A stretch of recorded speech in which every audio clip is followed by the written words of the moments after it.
মাধ্যমিক ভূগোলের সিলেবাসে এমন একটা চ্যাপ্টার আছে যার নাম শুনলেই কিন্তু প্রায় ৯০% ছাত্রছাত্রীর মনে ভয় চলে আসে।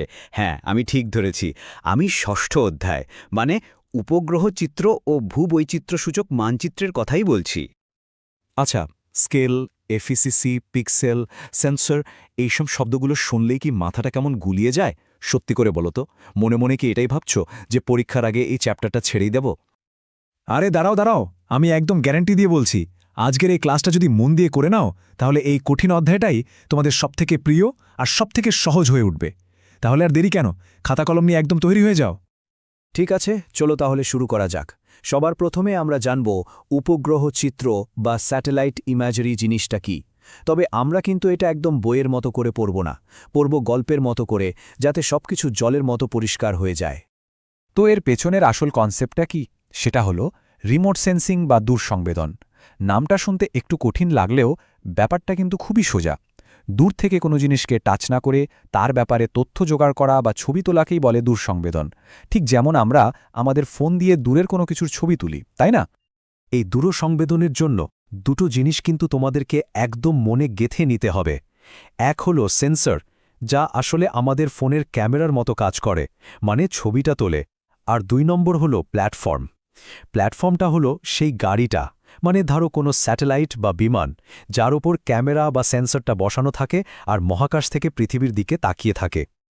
এখন আমরা আসছি এই চ্যাপ্টারের সবথেকে গুরুত্বপূর্ণ একটা অংশে, যেটা মাধ্যমিক পরীক্ষার জন্য বলা যেতে পারে প্রায় আসবেই।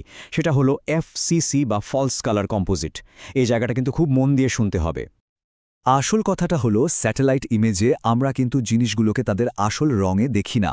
এখানে একটা নকল বা ছদ্ম রং ব্যবহার করা হয়। এফসিসিতে কি হয়, যে কোনো সুস্থ সবুজ গাছপালা থেকে যে ইনফ্রারেড রশ্মি বেরোয়, স্যাটেলাইট সেই রশ্মিটাকে ধরে ফেলে, আর ছবিতে সেটাকে লাল রং দিয়ে দেখায়। সোজা কথা, পরীক্ষায় যদি প্রশ্ন আসে উপগ্রহ চিত্রে বনভূমিকে কি রঙে দেখা যায়, আর কিছু না ভেবে সোজা উত্তর হবে লাল। এটা কিন্তু একদম ভুলবে না। চলো এবার আমাদের আলোচনার দ্বিতীয় পার্টে চলে যাই। সেটা হলো ভূবৈচিত্র্যসূচক মানচিত্র বা টপোগ্রাফিক্যাল ম্যাপ। ভয় পাওয়ার কিছু নেই, আমি তোমাদের এমন কিছু সহজ ট্রিক বলে দেব যা দিয়ে তোমরা ম্যাপের সবকিছুই সহজেই চিনে ফেলতে পারবে। এই স্লাইডটা কিন্তু তোমরা একটা স্ক্রিনশট নিয়ে রাখতে পারো, খুব কাজে দেবে। দেখো, টোপো ম্যাপে যেখানেই হলুদ রং দেখবে সঙ্গে সঙ্গে বুঝে যাবে ওটা কৃষি জমি। যেখানেই দেখবে গাঢ় সবুজ রং, তার মানে ওটা একটা ঘন জঙ্গল। আর সাদা অংশ মানে কি? ওটা হলো পাথুরে বা অনুর্বর জমি, যেখানে বিশেষ কিছু চাষ হয় না। আর ওই যে ম্যাপের ওপর সরু সরু বাদামি রঙের আঁকাবাঁকা লাইন দেখছো, ওগুলো হলো সমোন্নতি রেখা। ওগুলো আসলে জমিনের উচ্চতা বোঝাতে সাহায্য করে। এবার আসি আরেকটা খুব জরুরি বিষয়, সেটা হলো স্কেল। টপো ম্যাপে অনেক রকম স্কেল থাকে, কিন্তু আমাদের মাধ্যমিক পরীক্ষার জন্য সবথেকে দরকারি হলো এই স্কেলটা 1:50,000। এই সংখ্যাটা আর এর মানে দুটোই খুব ভালো করে মাথায় ঢুকিয়ে নাও। তাহলে এই 1,50,000 স্কেলের আসল মানেটা কি?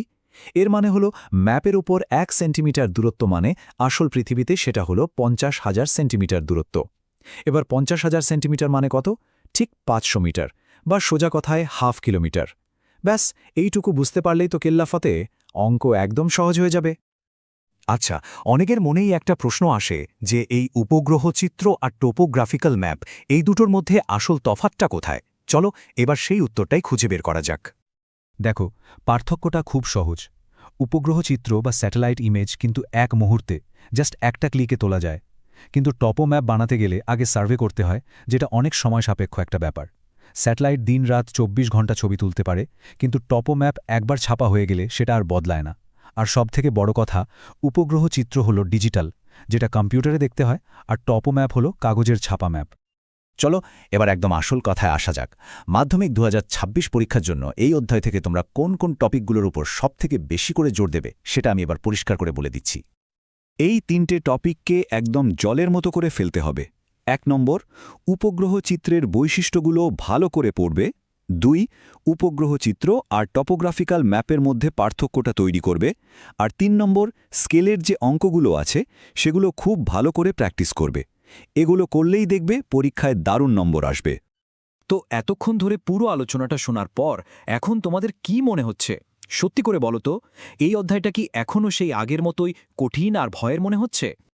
আজকের এই ক্লাসটার পর চ্যাপ্টারটা তোমাদের কাছে কেমন লাগছে সেটা কিন্তু আমাদের অবশ্যই কমেন্ট করে জানাও। যদি ভয় কেটে গিয়ে এখন সহজ মনে হয় তাহলে লেখো সহজ। আর যদি এখনও কোনো প্রশ্ন থাকে বা কোনো জায়গা কঠিন লাগে সেটাও জানাতে পারো। আমরা সাহায্য করার জন্য সবসময় আছি। আজকের ক্লাসটা যদি তোমাদের ভালো লেগে থাকে তাহলে অবশ্যই একটা লাইক করে দিও, আর বন্ধুদের সাথে শেয়ার করতে কিন্তু একদম ভুলো না, যাতে ওদেরও এই চ্যাপ্টারের ভয়টা কেটে যায়। পরের পর্বে আমরা ম্যাপ পয়েন্টিং নিয়ে আসছি, তাই চ্যানেলটা এখনই সাবস্ক্রাইব করে রাখো। দেখা হচ্ছে পরের ক্লাসে।